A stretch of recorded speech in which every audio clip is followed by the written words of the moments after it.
The phone vibrated 3 times, and Amara Nkosi Kwan did not look at it. She was in the middle of destroying a man in front of 12 people, and she had learned long ago that looking away first was the thing that cost you rooms like this one. Harrington, shareholder, 60-something, the particular brand of entitled that came from 3 decades of never being wrong in public, had been talking for 4 minutes about Q3 projections in the tone men used when they had already decided the person across from them needed things explained slowly. She let him finish. Then she said, very quietly, "The projection you're citing is from a model my late husband built in 2019. We rebuilt it in 2022. The numbers you want are on page 47 of the document sent to you on Thursday." A pause so clean it could cut bone. "Would you like me to wait while you find it?" The room did not make a sound. Harrington found page 47. The phone vibrated again. She did not look at it. "Are we satisfied with the projection?" He said yes. He said it to the table. "Good. Then let's talk about Q4. She ended the meeting at 11:43, thanked the room, walked to the elevator, the doors closed, and in the 4 seconds before the descent began, Amara pressed her back against the wall, tilted her head toward the ceiling, and breathed. 4 seconds. That was all she allowed. Then the doors opened and she called her lawyer and he answered on the first ring, which told her everything, before he said a word. "Primary guardianship," he said. "Filed this morning. The Kwan family, their arguing work schedule, absence. My children are not going to Seoul." "Amara, what do I need to do today?" The Kwan family, her late husband's family, the people who had tolerated her at his funeral with the chill of people who blamed without speaking. 11 months since Daiseo died, and they had decided that was long enough to wait before trying to take her children. She pushed through the revolving door into November air. It hit her face like a correction. "Nothing today?" the lawyer said. "The hearing isn't for 6 weeks. I'll be in tomorrow at 7. She unlocked the car. "I'm picking up my children from school today." She hung up. Sat in the driver's seat without starting the engine. Looked at a city moving with cheerful indifference. Pigeons deciding things. A man on a bicycle doing something inadvisable near a bus. The world entirely unconcerned with the fact that she was a woman who had been holding everything together for 11 months, with nothing underneath her, and a courtroom now materializing on the horizon. She started the engine. She rerouted. Right now, a woman who has not stopped moving since April is about to walk into something she is not prepared for. Stay exactly where you are. Subscribe now if you haven't. What happens next is not something you want to miss. Wu came out of the school gates first. He always did, moved through the world at a speed suggesting he had places to be and had simply not yet identified where. 7 years old, his father's jaw, his mother's eyes, school jumper worn inside out in a way Amara was fairly certain was intentional. He spotted her car and his face did something complicated that resolved into a large, uncomplicated smile, and she felt the thing that happened every time she saw that smile. Love so dense it was almost structural, like it was the thing holding everything else up. Rena came out behind him at her characteristic pace. Deliberate. Unhurried, notebook already open under her arm.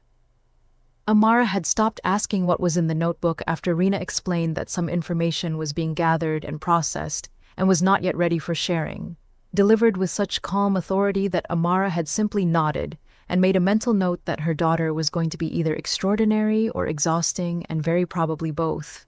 They got in the car. "You're early," Wu said. "Data, not accusation."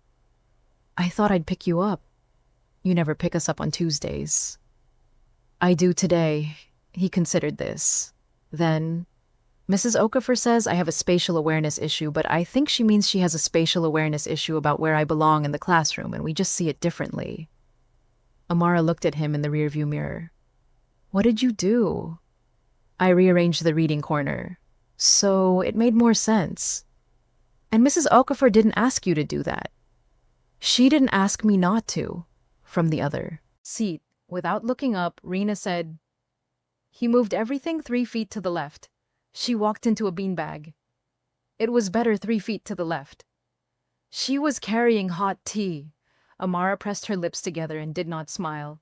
It took considerable effort. Woo, we'll discuss this at home. Okay. A pause. Mum. Are you all right? She checked the mirror.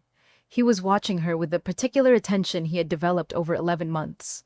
The attention that noticed when her voice was steady in a way that required effort. He was 7. He should not have been this good at reading her. I'm fine, baby. He nodded, looked out the window. Did not believe her. Neither of them said so. That was the agreement they had reached without making it. The way families agreed to things when the alternative was a conversation no one had the resources for. In the other seat, Rena wrote something in her notebook. Wu watched the building slide past for a while. Then, without turning from the window, he said, very quietly, "Is it the lawyer thing again?"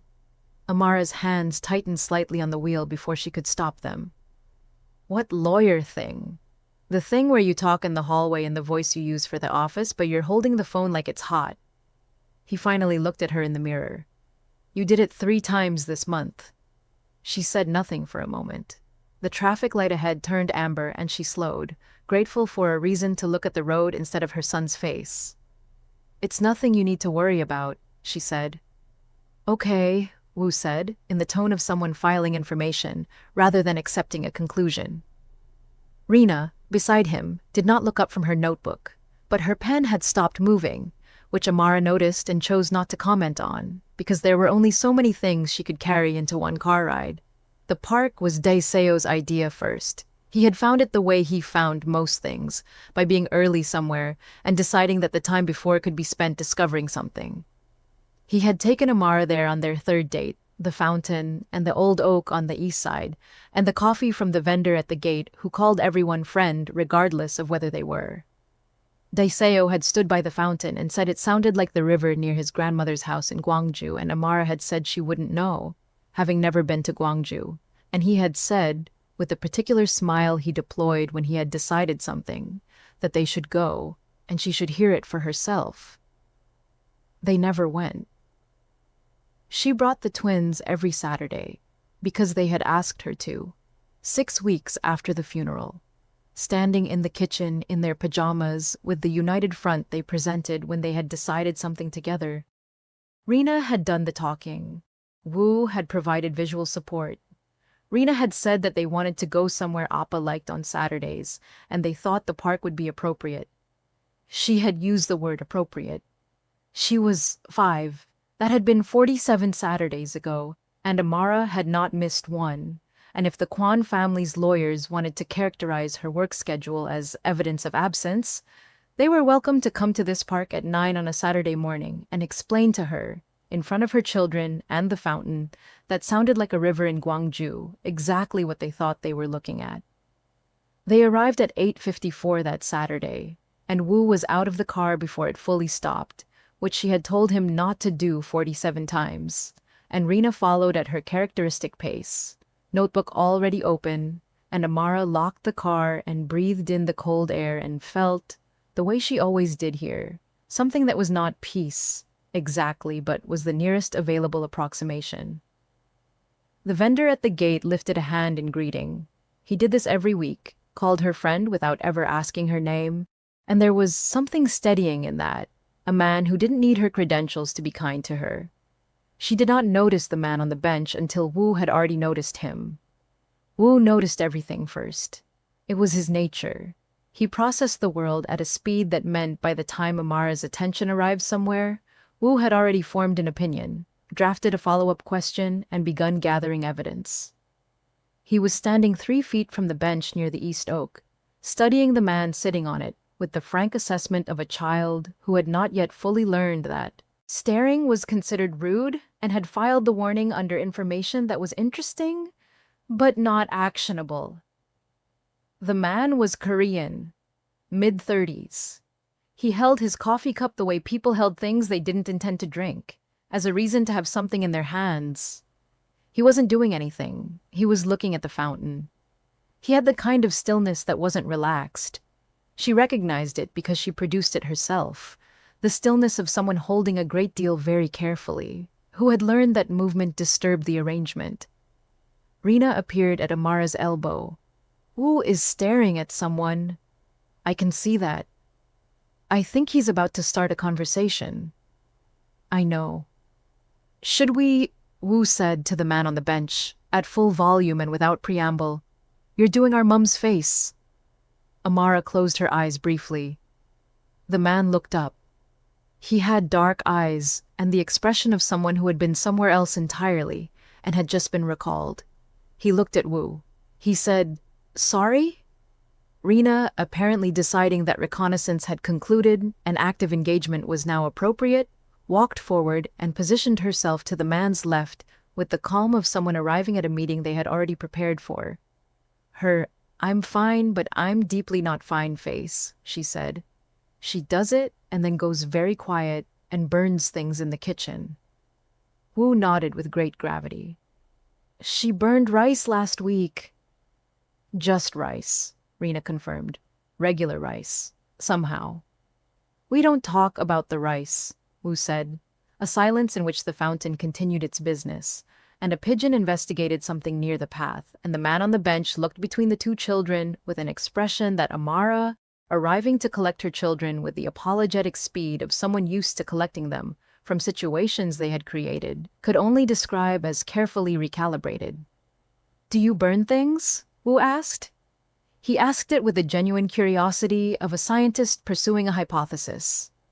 The man looked at him for a long moment. He said, Sometimes. Wu turned to Rena. His expression communicated something. Rena's expression communicated something back. It was the private language of twins, dense with information, and Amara had been trying to decode it for 7 years with limited success. I'm so sorry, Amara said, arriving. She put a hand on each child's shoulder with the practiced ease of a woman who had been doing this since they could walk. She stopped because she had started 2 sentences she couldn't finish truthfully, and chose a third. I'm sorry. The man looked up at her. Something in his face shifted very slightly, the way faces did when something unexpected happened and the person had not yet decided what to do with it. It's fine, he said. It's really not. Ooh, what have we said about that starting conversations with strangers requires an appropriate opening, Wu said. But Mom, I had one. I opened with an observation. That's appropriate. An observation about a stranger's facial expression is not. It was accurate, though, Rena said. Amara looked at her daughter. Rena looked back with eyes that were entirely her father's, dark and direct and carrying the faint suggestion that she was probably right. The man made a sound. It was quiet and short, and if pressed, Amara would have described it as the ghost of a laugh, the kind that surprised the person making it, the kind that happened when something was funny before the person could decide whether they were the sort of person who found things funny anymore. It was accurate, he said. He was looking at her when he said it. Amara became aware, in the way she occasionally became aware of things she would have preferred to remain unaware of, that he was looking at her, and she was looking at him, and her children were watching this exchange with an attention that was not casual.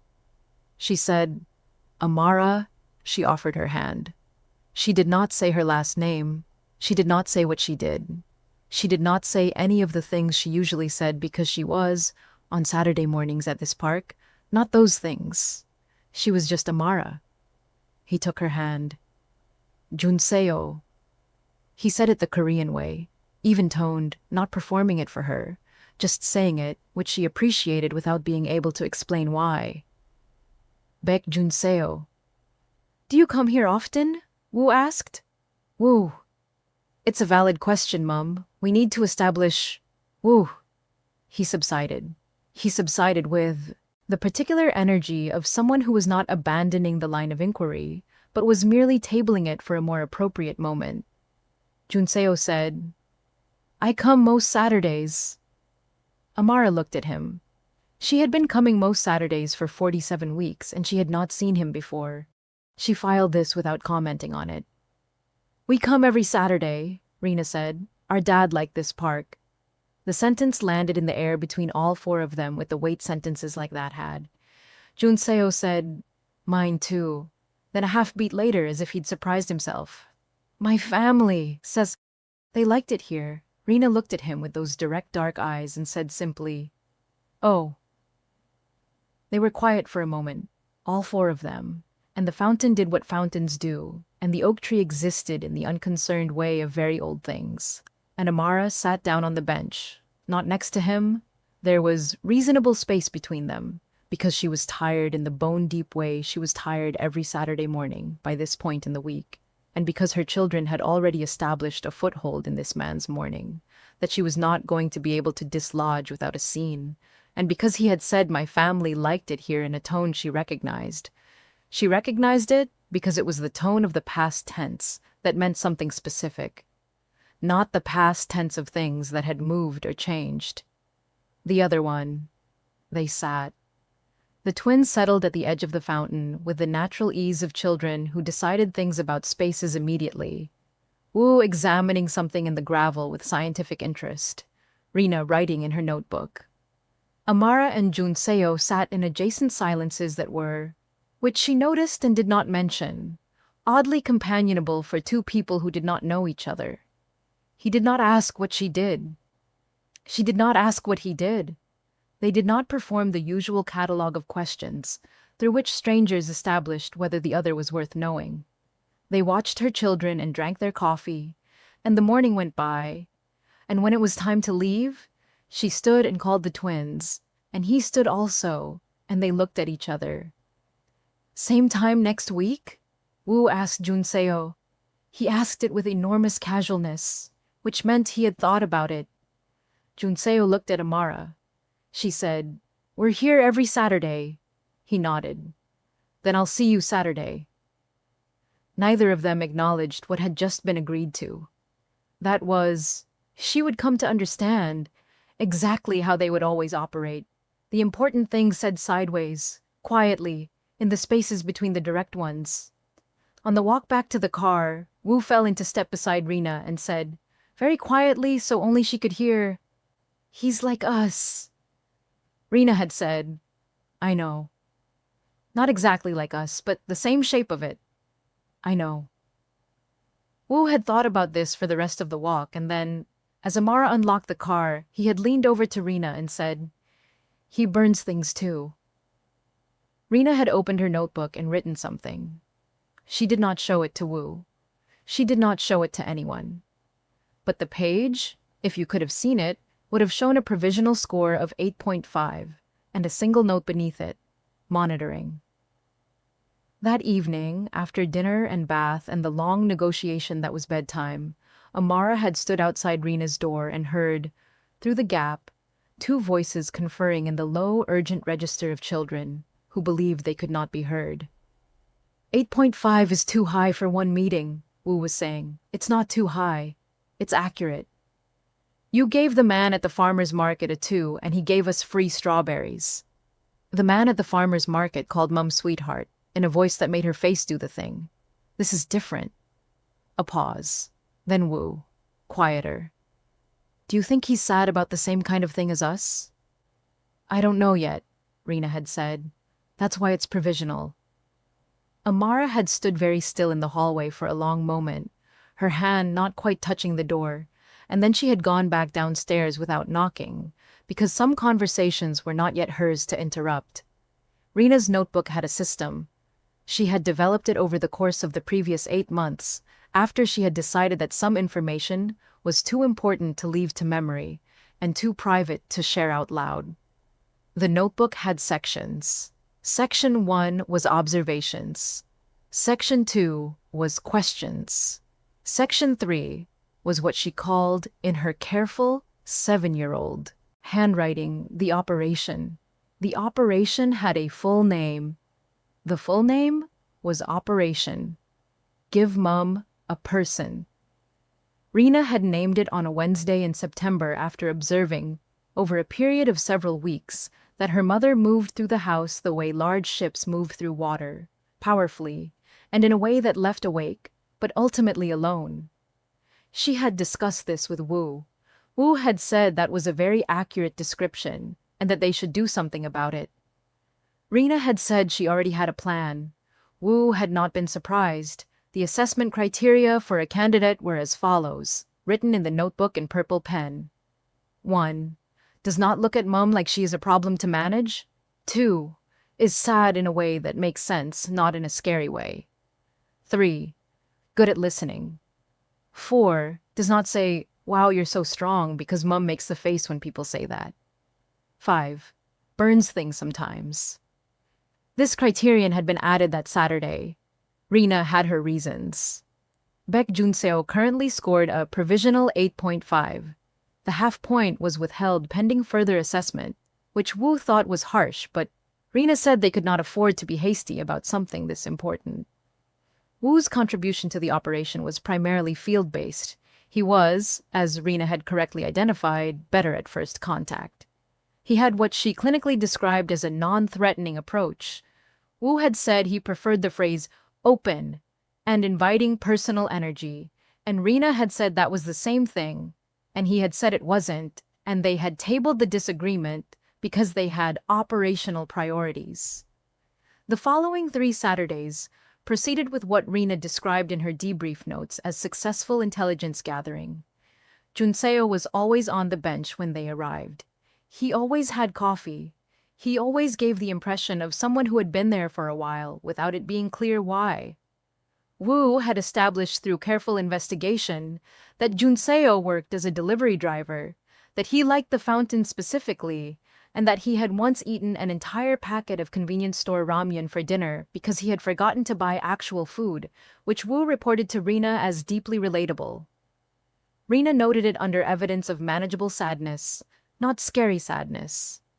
What the twins had not told their mother was the conversation they had had on the 3rd Saturday, on the walk back to the car, when Wu had said, very quietly so only Rina could hear, "Rina, he's like us." Rina had said, "I know." It was on the 5th Saturday that the ground shifted. Amara had said something about the company. Not a lot, not the way she talked to her lawyers or her board, but the way she occasionally talked at the park, in fragments, more to the air than to a specific person. She said that Q4 was complicated and that there were structural decisions Daiseo had made that she was still untangling. She said it the way people said things they weren't sure they were allowed to say out loud. Junseo was quiet for a moment. Then he said, "What kind of structural decisions?" She looked at him. "Why?" He turned his coffee cup in his hands. "I'm curious. You're a delivery driver. People know things outside of their jobs." Which was true. She described briefly the shape of the problem, the frameworks Daiseo had built, the architecture she was still learning to navigate alone, the feeling of defending territory she understood only partially. She described it in the broad terms of someone who had not decided yet whether to trust and was testing the water temperature. Junseo listened. He did not interrupt. When she finished, he said, "Has anyone checked whether the pressure on Q3 came from inside or outside the organization?" She looked at him fully for the first time, in a way that was different from how she had looked at him before. It was the look she gave people in boardrooms when they said something precise. "What do you mean?" she said. "The pattern you're describing. Something destabilizing a structure from inside looks different from something destabilizing it from outside. The Q3 numbers and the framework problems together. That's not coincidence. That's sequencing." A pause. "Have you looked at your board?" The question sat between them. She said, carefully, "You're a delivery driver." He said, "I wasn't always." She did not ask what he had been. He did not tell her, but something between them had changed in the way things changed when two people were being honest with each other without quite being ready to be direct. That night, Amara pulled up 3 months of board meeting minutes and read them with different eyes. She sat at her desk long after the house had gone quiet, the lamp throwing a small circle of light across documents she had read before, but never like this, never looking for the shape of a hand moving pieces rather than for the pieces themselves. She found it on the 4th document, a pattern so careful it was almost invisible, and would have been invisible if she hadn't been looking for sequencing rather than anomaly. A motion delayed here, a vote split there, Small things, deniable things, each one explicable on its own and devastating in aggregate. Someone on her board had been applying precisely targeted pressure to precisely the right places at precisely the right intervals, and the result was a structural vulnerability in Nkosi Kwan Holdings that would not be obvious to anyone who hadn't built the company from the inside. She sat with this for a long time. Outside, a car alarm went off somewhere and stopped. The house ticked the way old houses ticked when the heating cycled. Then she thought about a delivery driver who asked about sequencing and knew what architecture looked like under pressure, and she realized she didn't know very much at all about Bayek Junseo, and that not knowing had stopped feeling neutral. It had started feeling like a door she hadn't decided whether to open. It was on the 6th Saturday that Wu looked at the phone. He had asked, because Wu asked to see everything. It was a consistent feature of his character that Amara had long accepted as non-negotiable, to see a photo that Junseo had mentioned, something about the fountain looking similar to somewhere else. Junseo had handed him the phone with the ease of someone who had nothing in particular to hide, and Wu had looked at the photo, and then he had looked at another photo, and then he had gone very still in the way he almost never went still, which Amara noticed immediately because it was so unlike him. Wu? He didn't answer right away.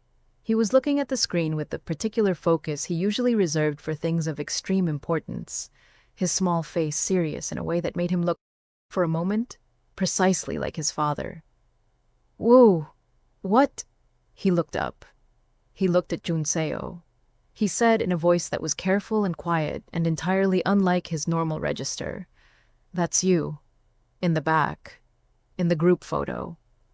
Junseo looked at the phone. "Yes." With the unit badge, Wu pointed at the photo. "That's the 2nd Marine Regiment, 1st Battalion." The silence that followed was a different kind of silence from all the silences that had come before. Junseo went very still.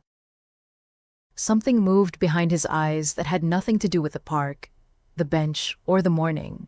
Something that had been waiting 11 months for a door to open and had not expected it to open like this, in front of 2 children and a fountain, on an ordinary Saturday with no warning at all. Amara looked at her son. "How do you know that?" Wu looked at her, and his eyes were very serious, and he said, "Appa talked about his unit. He talked about it all the time. He said the badge was the one thing he kept." He paused. "He said there was a man in the 3rd Battalion. He said he was the best shot in 3 divisions. He looked at Junseo. He said his name was Bayek Junseo." The park had been doing its usual Saturday morning business. The fountain, the pigeons, the distant sound of someone's child at the play equipment. All of that continued. None of it registered because something had happened in the space between a 7-year-old boy and a man on a bench that had changed the entire topography of the last 6 Saturdays. Rina had gone completely still on Amara's left. Amara was looking at Junseo. Junseo was looking at Wu, and then he looked at Amara, and the thing that happened to his face was not something she had words for because it was too many things at once. Recognition, and something that lived near guilt, and something that lived near relief, and something underneath both of those that she did not yet have enough information to name. He said, "Kwan Deseo." He said her husband's name like someone who had been carrying it. Amara said, "You knew him." "Not closely." His voice was careful. It was the careful of something that was being managed. "Different battalions, but yes, I knew of him, and I knew—" He stopped. "What did you know?" He looked at the fountain. The coffee cup in his hands was completely still, which told her more than his face did, because people's hands were harder to manage than faces. "He mentioned a park," Junseo said. "Once, in passing. He said it was the first place he took his wife. He said the fountain sounded like a river near his grandmother's house." Amara stopped breathing for a moment. "I came here because—" He stopped again. "I'm not sure I can explain it without it sounding strange." "Try." He looked at her. "I came because he mentioned it. Because I needed somewhere to go on Saturday mornings, and I thought—" He shook his head very slightly. "I didn't expect you to be here." But you knew about us. I knew he had a family, a wife and twins. I didn't know, he looked at Wu, then Rina. I didn't know you, Rina said, very quietly. Appa told you about us? Junseo looked at her. Something in his expression changed in the way things changed when an adult was being looked at by a child who deserved a real answer, and knew the difference between a real one and a managed one. He did, Junseo said. Rina nodded slowly. She wrote something in her notebook. Then she said, What did he say? He said his kids were the loudest people he'd ever met, and he'd never been so grateful for noise in his life. Wu made a sound. It was small and involuntary, and it was the sound of something landing somewhere tender. He turned away and looked at the fountain, and Amara watched her son's small shoulders do something. Some internal adjustment, the way children process things they didn't have language for yet. She watched this, and she felt the thing that had lived in her chest for 11 months do what it always did when something like this happened, which was tighten and expand simultaneously, a sensation that was both pain and something that was not quite its opposite. She looked at Junseo. What else do you know? She said. He looked back at her. The pause was long enough to be a decision. A few things, he said, about him, about how he died. The fountain ran. The morning continued. Amara sat very still on the bench with her children nearby, and a man she had known for 6 Saturdays, who was telling her, with those 3 words, that the thing she had built her grief on might not be the shape she thought it was. She said, The report said training accident. I know what the report said. Are you telling me that's wrong? He didn't answer immediately. He was, she understood, being careful with something fragile. She had done this herself. She recognized the handling. I'm telling you, he said slowly, that the reports said what reports say, and that what I know is more than what reports say. She sat with this.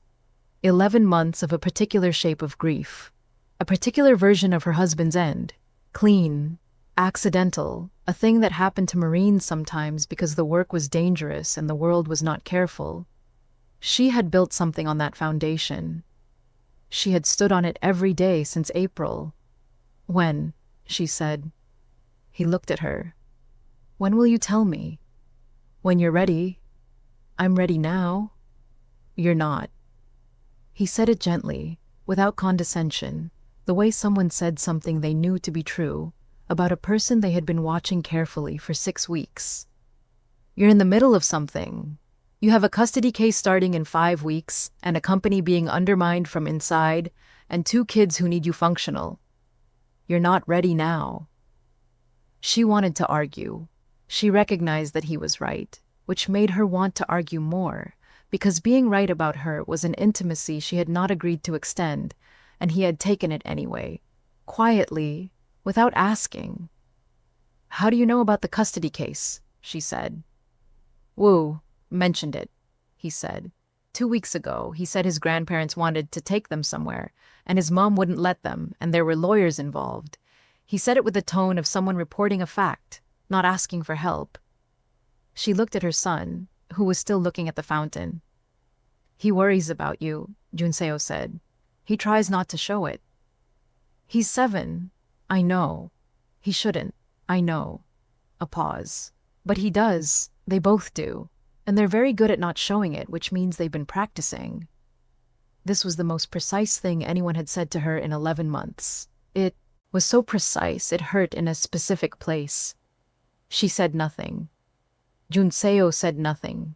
The twins were at the fountain, Wu crouching to examine something in the water, Rina beside him, their heads close together in the way twins' heads went when they were conferring privately. The light was doing something good with the water. The oak tree on the east side moved slightly in a wind Amara could barely feel. She thought, Deseo sat here. He sat in this exact park, and he told this man about the fountain, and about the river in Gwangju, and about his children who were the loudest people he'd ever heard, and he'd never been so grateful for noise. He sat here and he knew these things, and then he went somewhere, and he didn't come back, and the report said, Training accident, and this man knows more than the report. She thought, I am not ready, and he knows it, and he is right, and I hate that he is right. She thought, my children have been practicing not showing that they worry about me, and they are very good at it, and they are 7 years old. She said, out loud, to no one in particular, okay. Junseo looked at her. Okay, she said again, not today. He nodded once. There was nothing in his expression that looked like victory or relief or anything that would have made her want to revise the decision. He just nodded, the way people nodded when something had been agreed that both parties understood. On the walk back to the car, Rena fell into step beside Wu and said, without looking at him, I'm upgrading him. Wu said, to what? 9. You said we couldn't be hasty. I'm not being hasty, Rena said. I'm updating based on new information. That's different. She opened her notebook and wrote the number without breaking stride. 9. Pending. Wu looked at her. Pending what? She thought about it. Pending whatever he knows, she said quietly. About Appa. They walked the rest of the way to the car in silence. And that night, for the first time in months, neither of them debriefed at bedtime. They simply lay in their separate rooms, both awake, both thinking about a man with a still coffee cup who knew something the official report did not. If you're watching this, and you feel something pulling in your chest right now, that's the story working. That's exactly where we want you. Stay with it. And if you're finding value in stories like this one, leave a like and subscribe. It means more than you know. There was a letter. Amara knew there was a letter because her sister-in-law, Daiseo's younger sister, the only member of the Kwan family who had ever looked at Amara like she was a person rather than a category error, had called her 6 days after the funeral and said, quietly, that Daiseo had a practice before deployments, that he wrote letters, that he left them with whoever he trusted most, with instructions about when to give them, that this time he had left it with her, and the instruction had been, if I don't come back. She had given Amara the letter in person. Amara had held it for approximately 30 seconds before she had placed it in the folder at the back of her desk drawer, the one she used for documents she needed to know existed, but was not capable of opening. She had not opened it. She had not been able to. It had been 11 months, and she had not opened it, and she had told herself there was no deadline, and she was right. There was no deadline, and she was not ready. She had not told the twins about the letter, so she was not prepared on the 7th Saturday for Rena to arrive at the park carrying the letter. She recognized the envelope before she registered the implications. She recognized Daiseo's handwriting on the front of it. Amara, in the particular way he wrote her name, the A slightly larger than the rest. She recognized the folder it had been in, because Rena was also carrying the folder which she was using as a hard surface to continue writing in her notebook, apparently having raided her mother's desk for useful materials, with the serene confidence of a child who did not recognize the concept of private property as applying to things she needed. She said, Rena. Rena looked up. Where did you get that? Rena looked at the envelope. She looked at her mother. Something moved across her face. The particular expression that happened when a 7-year-old realized they had done something that was not bad, but was more significant than anticipated. Your desk, she said. I was looking for the green pen. You have the good green pen. She held out the letter, offering it. This was in the folder. It has Appa's handwriting. I thought you might want it near you. Her voice was so earnest that it was not possible to be anything other than very carefully still about it. Junso had gone quiet. Amara looked at him and found that he was looking at the envelope with an expression she could not fully read, but which contained, in its stillness, something that confirmed he knew what it was. Not because he had seen it before, because he knew what Marines wrote before dangerous operations, and he knew the handwriting of a man he had known, and he understood what this moment was. Wu had appeared at some point. He was standing slightly behind Rena, looking between his mother and Junseo with the calibrated attention of someone who had become very good at reading rooms. Amara took the letter from Rena. Her hands were steady. She had learned to make her hands steady. It was a skill acquired over 11 months of needing both hands to do things while the rest of her was not available. She held the letter. She did not open it. Wu said, very quietly, to Rena, in a voice that was trying not to be heard and very nearly succeeded. "Is this good or bad?" Rena watched her mother's face. She looked for a long moment at the particular stillness of someone holding something they had been not opening for almost a year. She looked at the way Amara's thumb was not quite touching the sealed edge of the envelope. She looked at Junseo's hands, which had stopped moving. She wrote one word in her notebook. She showed it to Wu. The word was both. Amara read the letter alone. She waited until the twins were asleep. She sat at the kitchen table with a cup of tea she didn't drink and the letter in front of her, and she sat with it for a long time before she opened it. And when she opened it, she found that her hands were still steady, which she was no longer certain was a good thing. Deseo's handwriting, his actual handwriting, which she had been looking at for 12 years, and which was familiar in the way things were familiar, that had become part of the texture of daily life, so familiar you stopped noticing them, and then they were gone, and the absence was the shape of the thing. He had written in English, which was a choice. He had done it, she understood immediately, so she would not have to navigate the distance of translation. So it would be direct and immediate, and entirely his voice landing in hers. He wrote, "If you're reading this, I didn't make it back, which means you're probably furious with me, which is reasonable. I know you. You'll have been in full operational mode since it happened. The lawyers and the company and the kids, everything sorted, everything handled. You'll have been extraordinary about it. You always are. I want to ask you to stop for a minute. Just while you're reading this." She stopped. She started again. "I need to tell you some things. First, you were right about the Janghyung proposal. I was going to concede it at the Q2 meeting, but I ran out of time. The board will try to push that through without me. Don't let them. Second, the kids are going to be okay. I know this because they are yours, and nothing you make fails. Third, and most important, I need you to know that everything I built pointing toward you. The company and everything else, it was all pointing toward you. I don't know how I died. I know it probably looked a certain way in the report, because things often look a certain way in reports. I need you to know that whatever the report says, I was not being careless. I was never careless about getting back to you. Whatever I was doing, I thought it was right. I will have thought it was right. That's who I am. That's who you said yes to. There is a man who might find you, or who you might find. I don't know. Baek Junseo, 3rd Battalion. I trust him in the specific way I trust very few people. If something happens and he appears, and he might, because he is the kind of person who shows up, let him." She stopped again. Let him.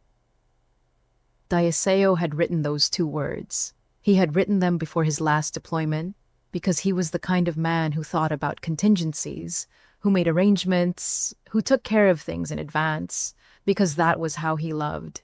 He had written let him, and he had not known that 11 months later, his 7-year-old daughter would find the letter in a desk drawer and carry it to a park and give it to both her mother and the man whose name was in it simultaneously, which was the kind of thing that happened in a universe that was either very organized or very funny. She sat at the kitchen table for a long time. The tea had gone cold. Outside, somewhere down the street, a dog barked twice and went quiet. She thought about the version of Daeseo who had sat at this table the night before that deployment. She remembered the deployment vaguely, one of dozens, indistinguishable at the time, ordinary in its routine. And she thought about him writing this, choosing each word, knowing that if she was reading it, he would not be there to soften it, or explain it, or watch her face while she read it. He had handed her the hardest version of himself, and trusted her to carry it. That trust felt, in this moment, like both a gift and a weight she had not asked for. Then she picked up her phone and found Junseo's number, which Woo had added to her contacts 4 Saturdays ago, under the name Park Man Junseo, because Woo organized contacts by how he had met people. She typed, "He knew you'd find us." She stared at the message for a moment. She sent it. The response came back in less than a minute. It said, "I know. I'm sorry it took me so long." She put the phone down. She looked at the dark window above the kitchen sink. Outside, the city was doing what cities did at midnight, persisting, indifferently luminous, entirely uninvested in the specificity of her grief. She thought, Deseo sat in this kitchen. He sat at this exact table and he wrote a letter and he put Junseo's name in it like a coordinate, like a pin dropped in a map, like someone leaving a light on. She thought, my husband left me a letter and a name, and the name found us at the fountain, and my daughter carried the letter to the fountain, and none of this was an accident except all of it was an accident except none of it was. She thought, I have been standing on a foundation that is not the shape I thought it was, and now I have to decide whether to know what shape it actually is. She already knew what she was going to decide. She had known since the park. Since he'd said, I know things about how he died in that careful voice. She was her mother's daughter, and her mother's mother's daughter, and the women in her family had always been the kind who needed to know things, who found the not knowing harder than the knowing, even when the knowing was terrible. She needed to know. She told Junseo the following Saturday. Not there, not at the park, not with the twins nearby. She said, I need to know what you know. Not now, when the kids are somewhere else. He said, okay. I might not handle it well. You'll handle it exactly how you handle it, he said. That's not the same as not well. She looked at him. He said things like this, and she had nowhere to put them, because they were too precise and too considered, and they landed in places she had been keeping empty for 11 months, because keeping them empty was a kind of management strategy. They arranged it for a Thursday evening. The twins were at their friend's house, a standing arrangement that Amara had been grateful for in ways that changed week to week. She met Junseo at the park, because the park was the place they had become people to each other, and it seemed right. It was cold enough that there was no one else near the bench. The fountain was still running. The oak tree was bare. He told her.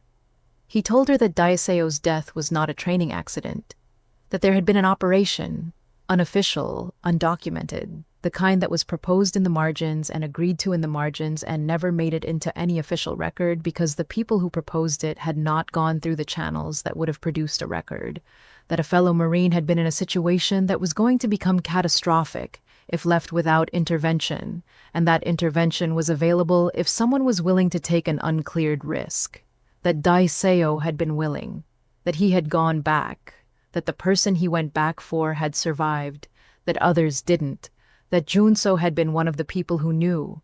Not one of the people there. He had been reassigned 2 months earlier, and he had spent 11 months at a distance from this knowledge, knowing it, and not knowing what to do with it, and eventually running out of reasons not to find the woman whose name Daiso had written on the inside cover of his kit, because he said it was the last thing he wanted to be able to read if things got very bad. You weren't there, Amara said when he had finished. It was not quite a question. No. His voice had gone somewhere quieter, somewhere she hadn't heard it go before. I should have been. If I hadn't been reassigned. He stopped himself. It doesn't matter. I wasn't. Does it not matter? He looked at the fountain for a long moment. I think about it most days, he said finally, whether it would have changed anything, whether I'd have done what he did, or whether I'd have been the reason there were 2 letters instead of 1. A pause. I don't have an answer. I've had 11 months and I don't have an answer. Amara sat with all of this. She sat with it the way you had to sit with things that reorganized the architecture of what you had understood, carefully, giving each element space, not rushing the integration. It was cold.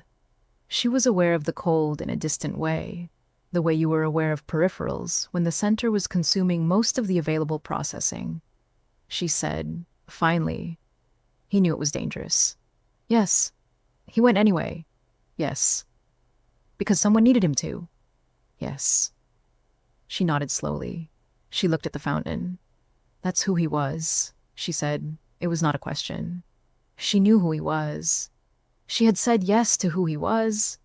He had told her, in the letter, whatever I was doing, I thought it was right. That's who I am. That's who you said yes to. She had said yes to a man who went back for people. She had known this about him.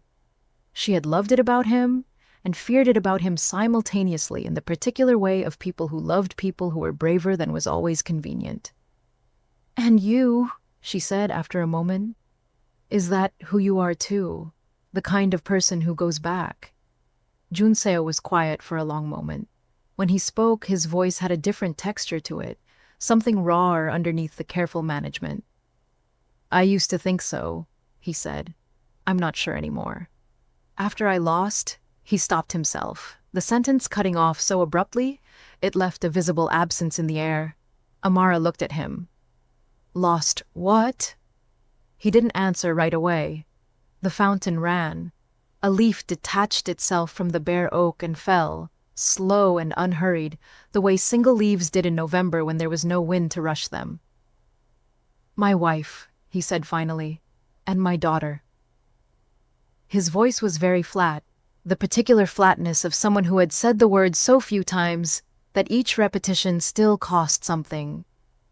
3 years ago, a car accident, I wasn't driving, I wasn't even in the city. I was on deployment, and I got the call, and there was nothing I could do. Nothing I could go back for, because by the time anyone told me, it was already... He stopped again. The park was very quiet. Amara understood in that moment, with a clarity that arrived all at once, that she had been sitting across from a man who had spent 11 months not just carrying Daiseo's death, but carrying his own, parallel and silent, never once mentioning it, never once asking for the kind of careful tenderness he had been offering her every single Saturday, for 2 months. You never said, she said quietly. It wasn't your weight to carry, he said. You had enough. That's not... She stopped, started again. That's not how this is supposed to work. You don't get to decide unilaterally what I have room for.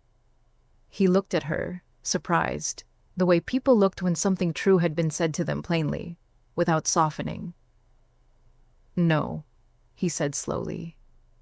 I suppose I don't. She sat with this new shape of him for a while, not just the man who had known her husband, not just the man who had withheld the truth out of mercy, but a man who had been sitting in the same park, on the same Saturdays, carrying a grief as large as her own, and had never once let it show, because he had decided, quietly and alone, that his pain wasn't the kind that earned room in anyone else's life. She thought, we have been doing the same thing to each other, both of us performing fine, both of us managing. Junseo sat beside her. He did not try to manage what she was doing. He did not offer comfort with the preemptive speed of someone trying to head off the worst feelings. He just sat with her in the cold, which was, she realized, exactly what she needed, and what almost no one in the last 11 months had done, because people's instinct in the presence of grief was to move it along rather than sit inside it alongside the person. After a long time, she said, he trusted you. I know. The letter said to let you in. I know. She looked at him. He looked back. He was not trying to be anything particular. He was just himself, sitting on a bench in the dark, having told a woman the true version of how her husband died and the true version of his own broken life alongside it, now waiting in the way of someone who had done the thing they came to do and would accept whatever came next. She said, I'm not ready to say it's okay. I'm not asking you to. It might take a while. I understand. But she stopped. She looked at the fountain. She thought about 47 Saturdays, and 7 Saturdays, and a name in a letter and a 7-year-old girl who had carried that letter to a park because it smelled like her father's jacket, and she thought it should be near her mother. She thought about 2 children who performed happiness because they had learned that visible sadness scared people, and who had been quietly, methodically, trying to help her for months in their own private language that she had not fully decoded. She thought about a man who had been grieving 2 people of his own, silently, while showing up every Saturday with a coffee he sometimes finished, asking nothing in return. "But you can keep coming on Saturdays," she said. Something happened to his face. It was quiet and contained, the way his things always were, but she saw it. She had learned to see the small things because the small things were where he actually lived. "Okay," he said, "the kids would like that." "Just the kids?" She looked at him. "Just checking," he said, and the ghost of something that was not yet a smile moved across his face, and she found, somewhere in the wreckage of the last hour, that she had something that was almost a smile in return. The custody case did not resolve itself with the grace of fictional conflict.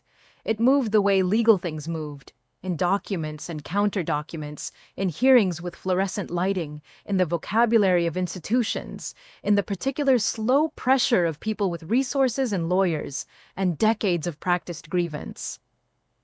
The Kwan family's position was, at its surface, about the children. But Amara had grown up in a family of sharp women, and she had spent 12 years adjacent to the Kwan family's opinion of her, and she understood that the children were the available lever for a machine that was running on something else entirely. What they could not take was the company. She had seen to that in the structural agreements she and Daiseo had made before his last deployment, the ones the board had tried to unsettle, but which were as solid as anything she had ever built. So they went for the children. They would not get the children. She had decided this on the day the motion was filed, and she had spent 5 weeks making it true. 3 weeks before the hearing, Daiseo's mother called. Amara almost didn't pick up. The number had been blocked in her contacts for months, but something in her, some old reflex toward dignity, made her answer. "You will lose them," the older woman said without greeting, in English roughened by formality and fury. "You think because you have money you have won already. You have not won. You are not his family. You never were his family." Amara had stood very still in her kitchen, the same kitchen where she had read the letter, and had said with a calm she did not entirely feel, "I was his wife for 12 years. I am their mother. I will always be their mother. Nothing you do in a courtroom changes that." "We will see." "Yes," Amara said, "we will." And she had hung up first, which she noted afterward was the first time in 11 months she had ended a conversation feeling more certain rather than less. Junseo's involvement was quiet. It was always quiet. He had, over the course of those weeks, made 3 phone calls to people whose existence he had not mentioned to her before, and who were, she gathered, from a part of his history he had also not mentioned, and the outcome of those calls was that several specific procedural moves the Kwan family's lawyers had been planning were anticipated and countered before they were made. She asked him once where he had learned to do that. He said, "I did a different job before the deliveries." "What kind of job?" "The kind where you learned to anticipate what people with resources did when they wanted something and were used to getting it." "Security analysis." He looked at her. "I did my research," she said. He almost smiled. "When?" "Approximately 4 days after you asked about sequencing, and I realized that question was too precise for someone who didn't know what they were looking for." He was quiet for a moment. You're good." "I built a company. I'm very good." "I know." He said it without any of the surprised inflection that men sometimes used when they said things like that to her, the tone that made you aware that they had revised a prior assumption. He said it like a fact he had established early and updated regularly. She had noticed this about him, and had not mentioned it, and had added it to the list of things she was noticing and not yet sure what to do with. The board member was dealt with through channels that were Amara's alone. She did not need help there, only information, and the information, once she had it, was enough. His departure from the board was handled with the cold efficiency of a woman who had been playing this particular chess game since she was the youngest person in every room, and had learned that the game was won in the preparation, not the confrontation. Nkosi Kwan Holdings held. The custody hearing lasted 2 days. Amara presented, among other things, 47 Saturdays of park attendance, a school pickup record, a letter from a school teacher, and the specific testimony of a family lawyer who had known Deseo and Amara both, and was able to speak, with unambiguous precision, to the kind of mother Amara was. She presented these things without drama and without performance, because drama and performance were what the other side wanted, the evidence of instability they could cite, and she declined to provide them. There was one moment, on the second morning, when the Kwan family's lawyer produced an exhibit, a photograph of Amara and Junseo sitting together on the park bench, taken from a distance, clearly by someone hired for the purpose, and suggested, with careful insinuation, that the children's primary caregiver was already prioritizing a new romantic interest over stability and routine. Amara felt her pulse spike. Beside her, her own lawyer's hand twitched toward a folder, but the judge, who had heard approximately everything, looked at the photograph for a long moment, looked at the attendance record stacked beside it.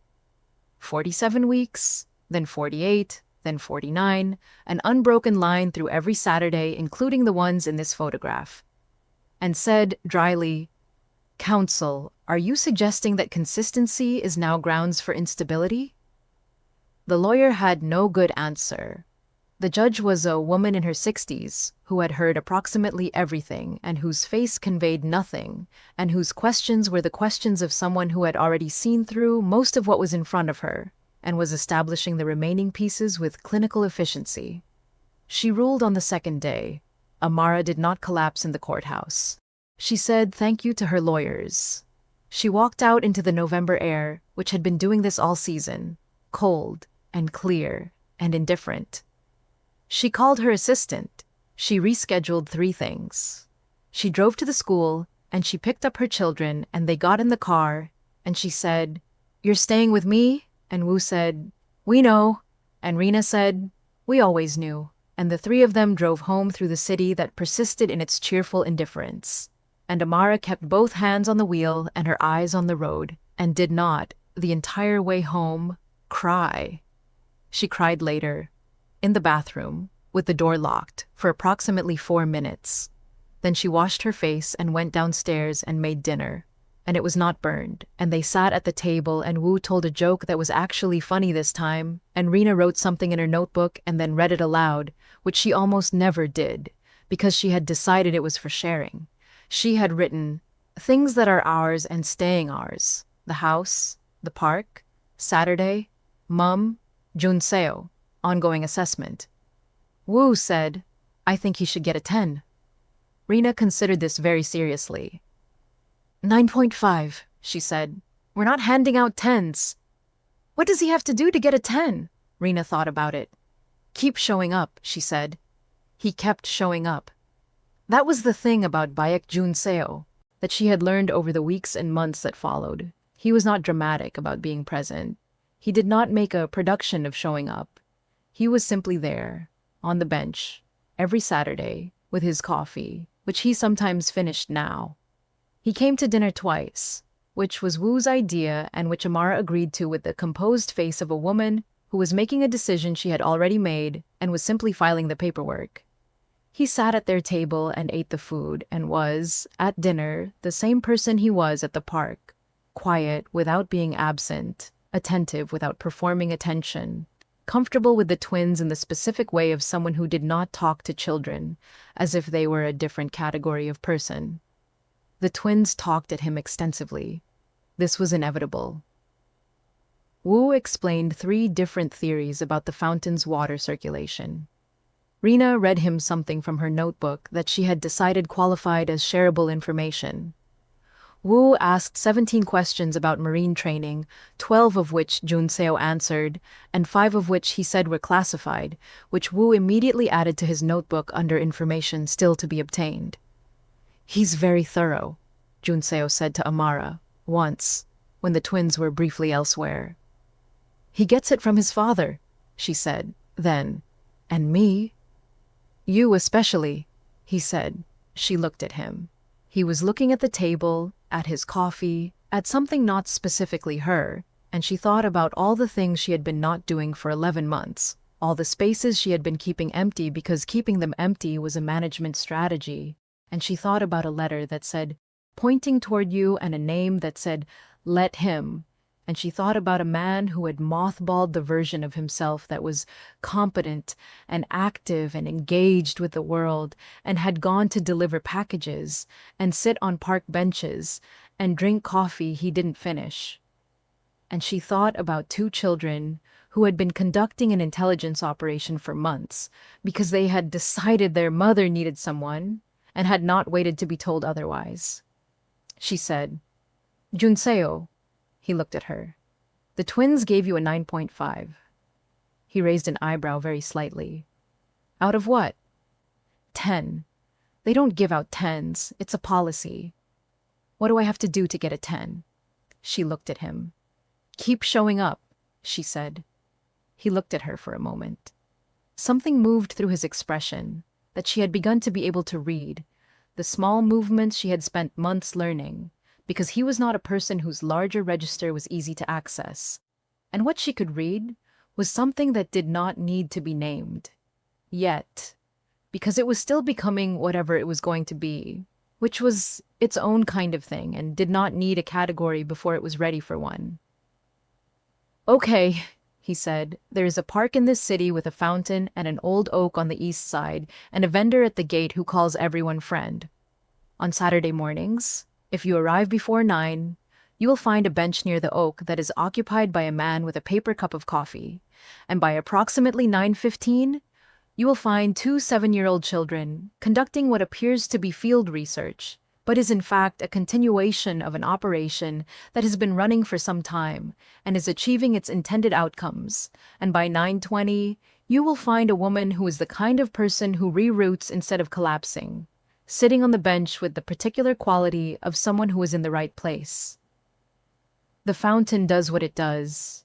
It sounds, if you are standing close enough, like a river near a house in Gwangju. Wu has updated his notebook under things we know for sure now. The current entry says, Jun Seo knew Appa. Appa trusted him. He keeps showing up. We are keeping him. Rina drew a picture of the 4 of them at the park. She showed it to Junseo on the Saturday. She decided it was time. He looked at it for a long moment without saying anything, and then he said it was very accurate, and she said she knew. She had been observing for months. The silence between the 4 of them on Saturday mornings is not the silence of grief now. It is not fully the silence of something new either. It is the silence of something in between. Something that has not been named because the naming would make it smaller than it is. The park still holds Daiseo. It will always hold him, in the fountain and the oak and the particular angle of the Saturday morning light. But it holds other things now too. It holds the rice that was not supposed to be crunchy. It holds the first word of a conversation that 2 people had not known they needed. It holds 47 Saturdays, and then the Saturdays after those, each one a small, ordinary, extraordinary thing, which is the only kind of thing that matters when you are learning how to carry loss and live inside it at the same time. Wu gets up from the fountain's edge and wanders back toward the bench. He sits down beside Junseo with the ease of someone who has decided something and stopped needing to decide it again. He says, without preamble, because that is who he is. You're a 10 now, Junseo says. Yeah? I overruled Rina. She agreed eventually. What changed her mind? Wu thinks about this. He is very serious about it, the way he is serious about things that matter to him, which are more things than people expect because people underestimate 7-year-olds who are funny. You came back, he says, every Saturday, even when it was raining that one time. Junseo is quiet for a moment. It was a light rain. Rina said light rain still counts. Across the park, Rina looks up from her notebook as if she has heard her name, surveys the bench, decides the situation is satisfactory, and returns to what she's writing. Amara is looking at the fountain. The morning is very clear. The city is doing its usual business beyond the park's edges, persistent and luminous, and entirely uninvested in the specificity of this moment, which is the best thing about cities. That they give you privacy by not noticing, that they let small, important things happen inside their large, indifferent energy without making a production of it. Junseo looks at her profile. The light is doing something good with it. He looks the way he looks at things he is not ready to say yet. Carefully, quietly, with the patience of someone who has learned that the right time is worth waiting for, and that waiting is not the same as not wanting. She turns and finds him looking. She does not look away. He does not look away. This is where they are. This is the sentence they are inside, still being written, not finished, not needing to be finished today. And that is exactly enough.